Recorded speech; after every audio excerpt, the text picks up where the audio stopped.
Hello बच्चों, good morning. देखो कल हमारे पास बात चल रही थी साम्यावस्था की, इक्विलिब्रियम की। आज उससे ही आगे की बात करेंगे, लेकिन देखो मैंने आपसे बोला था कि आपको जो भी प्रॉब्लम हो वो मुझे बताना, मैं उसका सॉल्यूशन करूँगा।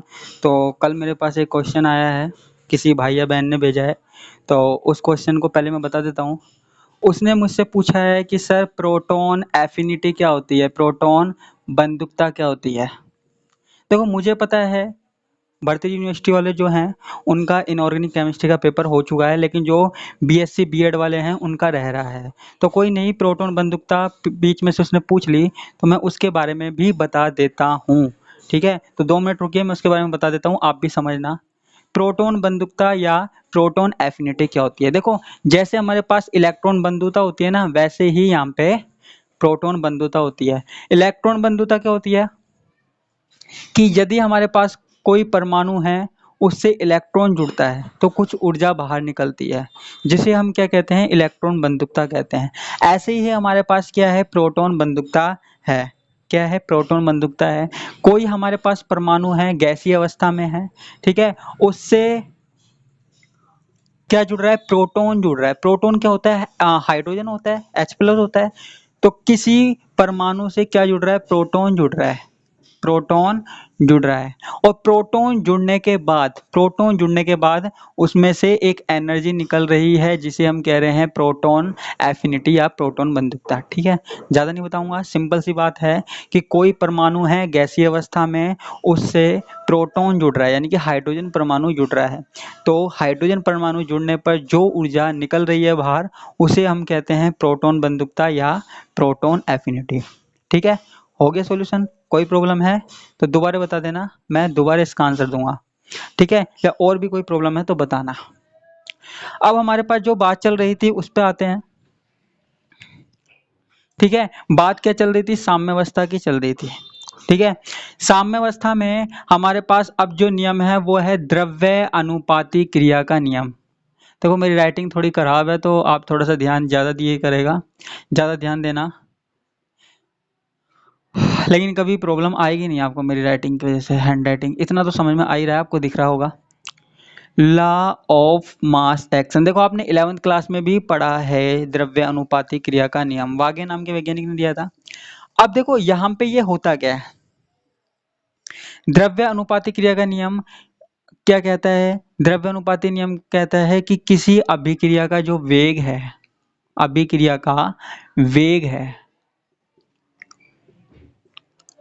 वो अभिकारक में जो अभिक्रिया में अभिकारक होते हैं उनकी सांद्रता के गुणनफल के समानुपाती होता है, उनकी सांद्रता के गुणनफल के समानुपाती होता है। जैसे हमने यहाँ पे देख लिया, कोई रिएक्शन है A+B, इससे क्या बन रहा है, प्रोडक्ट बन रहा है P।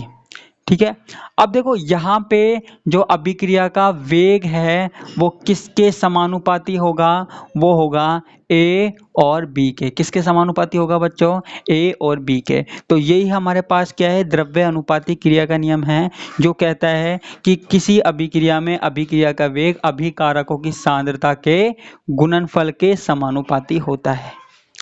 ठीक है, अब हमने कोई रिएक्शन ले ली A+B और C+D, यहाँ पे दिख रहा है ना, A+B और C+D। ये हमारे पास कैसी रिएक्शन है, रिवर्सिबल है, उत्क्रमणीय अभिक्रिया है। जब हम आगे जाते हैं, यानी कि अग्र अभिक्रिया के वेग की बात करते हैं, अग्र अभिक्रिया का वेग जैसे मैंने उस दिन बताया था ना, तो वो किसके समानुपाती होगा, A और B। किसके समानुपाती होगा बच्चों, A और B। देखो यहाँ पे कि यहाँ पे लिख देते हैं A सांद्रता, लिख देते हैं यहाँ पे A कंसंट्रेशन लिख सकते हैं हम यहाँ पे। ठीक है, या A की जगह B भी लिख सकते हैं, B लिख सकते हैं, इसकी C लिख सकते हैं, इसके D लिख सकते हैं। तो यहाँ पे A B। तो यहाँ पे आपको क्या याद रखना है कि किसी भी अभिक्रिया का वेग अभिकारकों की सांद्रता के गुणनफल के समानुपाती होता है।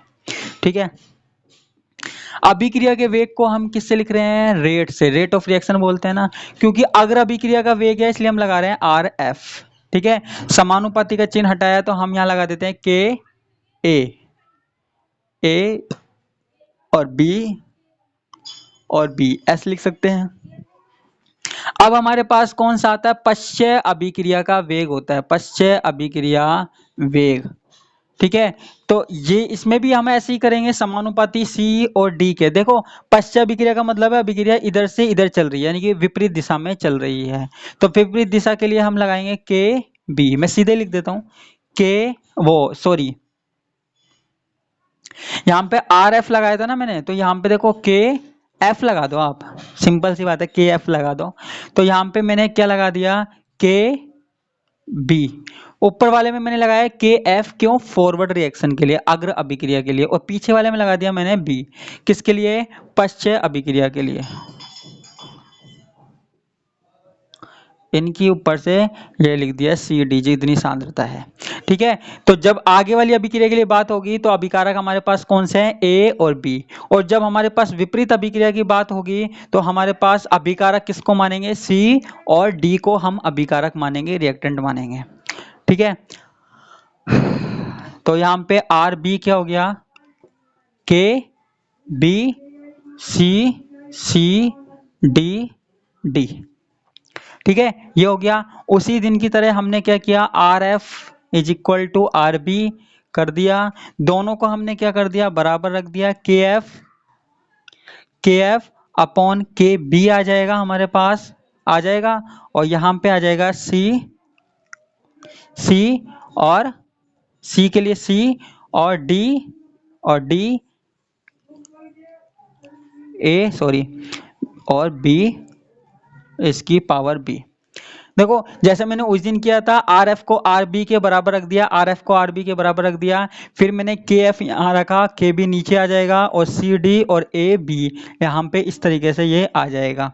के एफ अपॉन के बी को हम क्या लिख सकते हैं, इसको मैं के सी भी लिख सकता हूँ, जो क्या है, साम्यावस्था स्थिरांक है, इक्विलिब्रियम कांस्टेंट है। तो ये हमारे पास क्या हुआ, द्रव्य अनुपाती क्रिया का नियम हुआ, लॉ ऑफ मास एक्शन हुआ। ये भी जरूरी है आपके इस भाग में, 2-4 टॉपिक ही हैं जो जरूरी हैं, तो ये आपका कंप्लीट हुआ द्रव्य अनुपाती क्रिया का नियम। देखो आज आगे की बात नहीं हो पाएगी, क्यों, क्योंकि आज बिजली की कटौती है, यहाँ पे 12 बजे तक तो वीडियो नहीं बन पाएगी, और 12 बजे के बाद यहाँ पे जो सनलाइट है वो भी अच्छे से नहीं आ सकती, और आपको दिख रहा है मैं कितने पसीने में भीग चुका हूँ, लेकिन फिर भी मैं पढ़ा रहा हूँ। तो आपसे आज के लिए सॉरी चाहता हूँ, माफ़ी चाहता हूँ कि आज ज़्यादा देर नहीं पढ़ा पाऊँगा, लेकिन जितना पढ़ाया है ये ज़रूरी है, द्रव्यानुपाती क्रिया का नियम आपको पता होना चाहिए। और कल की क्लास थोड़ी ज़्यादा ले लेंगे और उसमें मैं आपकी पूर्ति करवा दूँगा।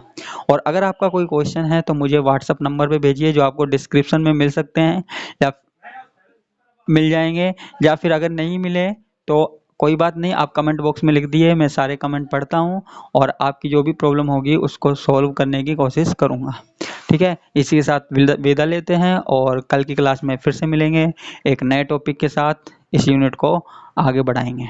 ओके।